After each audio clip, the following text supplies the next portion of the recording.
and they might poke up, but then they get killed by that frost, and they haven't sent down enough reserves into the roots to then be able to come up again that following spring. So it's really important if you're doing projects, and if you're approving projects, that you really think about when that site stabilization is going to take place, because this is really a critical component. And of course, in terms of the plant materials, some of the better ones that we used to use are now considered invasive species, ones like bird's foot trefoil and others that had great root systems and really held. But again, because they're invasive, they're not as likely to be able to be used now. So we're really looking more at natives, which they're much better long term, but they're typically a little bit harder to get established. So there are some challenges there as well. Now on to some successes here real quick. We're going to hear from Jesse's presentation in just a few minutes too, the importance of stormwater management. And in both Lake and Cook County, we are in full agreement with that. We've done a lot of efforts. And you're going to see some of these on the tour this afternoon. You're going to see some of the detention basins and some of the other measures we've used to manage water. But that's been a huge success in Two Harbors, as it has been in Grand Marais. And what I found too is that we've developed tremendous partnerships with people as we've done these projects. And that has been half of the battle. It's just when you get other people involved and you get that vested interest, they're really coming alongside you, and it makes the projects that much more easier and that much more pleasant to work on. Something we did in Two Harbors as well in terms of stormwater management is we did an urban forest management plan. And the person who's really running that now is Tom Gelano, who's the public works director, who's in attendance today. We got a wood chipper out of it so that we actually turned a waste material into a resource for the community. But as importantly, there's really an overall plan how that urban forestry component is managed in the city of Two Harbors. Every individual boulevard tree is cataloged on a GIS system.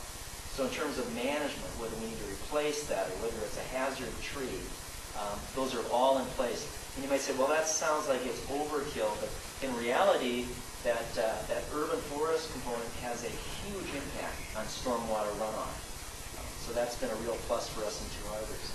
Also, up and down the shore, we've done earthwork contractors workshops. So much like this one, we talk about proper ways to do things or really suggest maybe some new techniques to contractors. They've really taken a hold of that, and we've had great participation, and those have been very well received.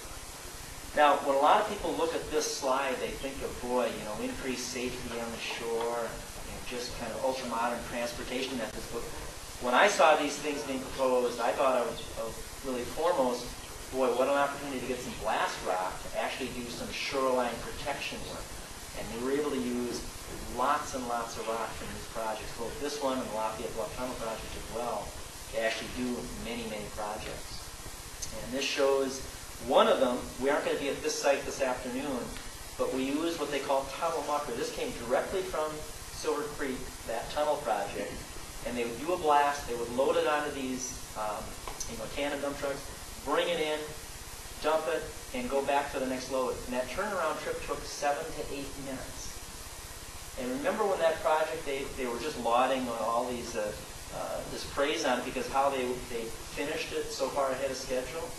Well, I think our project, located again just a few minutes away, may have had a bearing on that because we probably used 14,000 to 15,000 cubic yards of material on it. So it was good for the contractor. It was a tremendous opportunity for these shoreline property owners because of what a cost savings it was. But to each of us it was a benefit because this was an erosion hazard area that was now protected at very little public cost. So again, it was a win-win-win situation and just a real fun one to be a part of. This shows it shortly after it was completed, and it's really doing quite well to this day. This is one up in Tofty, a little different situation, almost a cobble beach that's eroding, but this is the after. This is actually rock from Carlton Peak. So again, you've got rock riprap revetments as well, and this is a good example of that. We also have done a lot of stream bank projects, and you've obviously seen many of these as well. Can't see it as well because of the shading here, but obviously scour erosion along that bank.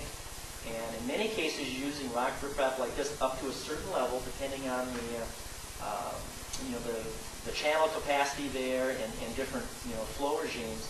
But we're also that water away from that outer bank where it typically erodes back to that center of that stream. Okay. Another photo of that one. And then one site that we'll actually see today, this is the Flood Bay Wayside Rest Site, but it's the private property owner segment of it. And here we have 14 to 16 foot high clay banks. And right where I'm standing is on property that over the last 60 years eroded 75 feet in. So they had an actual record of how much property they had lost.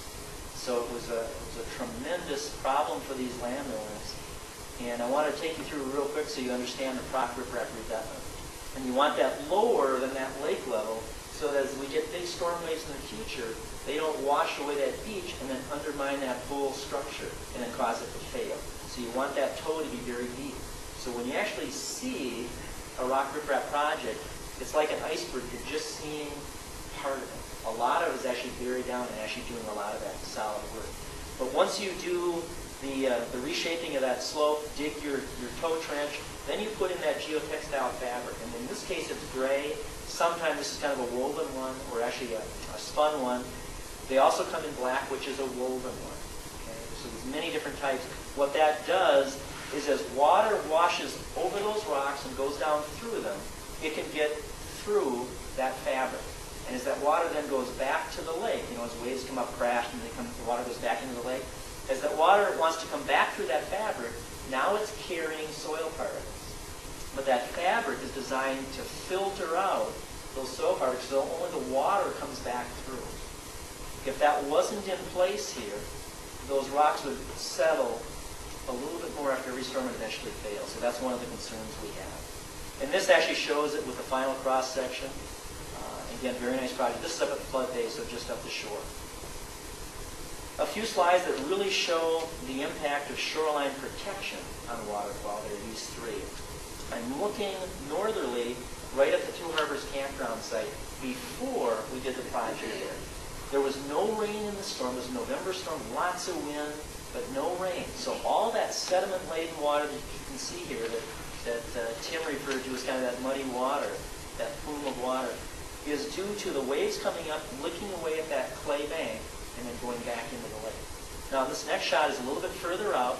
You can see that clear blue water out there. So you can see it's just along the shoreline. And again, there's no rain that's causing erosion to come off the land itself. It's just that wave action.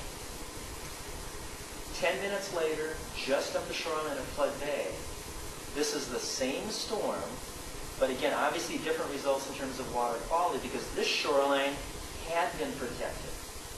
So that clay wasn't able to be washed away and licked away at by those waves. Very similar sites, very similar orientation and aspect, but again, much different results. And we did complete the Two Harbors campground as well, so now that one is doing a good job also. Now, some innovations that I've seen. I've seen firewood riprap work real well until that first big storm. And interestingly, we actually did work with this landowner, and now there is true rock riprap there and protecting that home and also preventing a lot of that water pollution from the sediments going into the lake. Difficult to see here,